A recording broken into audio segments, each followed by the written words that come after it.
அண்ணன் சையது துரைசாமி அவர்கள் உச்சநீதிமன்ற வழக்கு வந்து எனக்கு 2017 2022 வரை 5 வருடம் கிடப்பில் இருக்கு.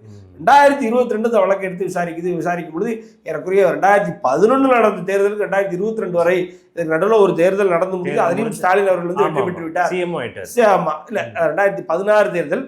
2016 தேர்தல் நடுவில் வந்து வெற்றி பெற்று விட்டார் அப்படின்றதால 2011 11 வருடங்கள் ஆகுது.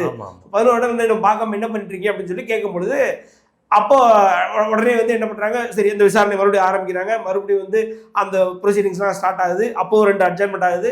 2025 இந்த 2 மாதத்துக்கு முன்னாடி செப்டம்பர் மாதம் வந்து அப்போ அந்த கேஸை விசாரிக்கும் பொழுது ஆட்டோமேட்டிக்காக என்ன சொல்றாங்க அப்படின்னா, இல்லை இது ரொம்ப காலம் தாழ்த்தப்பட்ட நீதியாக மாறிவிடும்.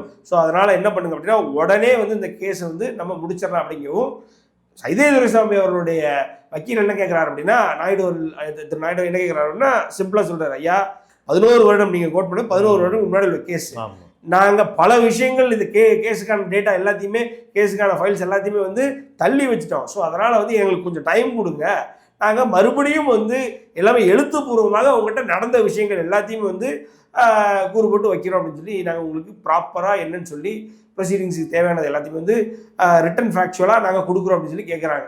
கேட்ட உடனே என்ன சொல்லுதுன்னா, அதாவது எதிர்த்தரப்பு எலெக்ஷன் கமிஷன் தரப்பு என்ன சொல்லுதுன்னா, இல்லை ரொம்ப இன்னமும் தாழ்த்த முடியாது.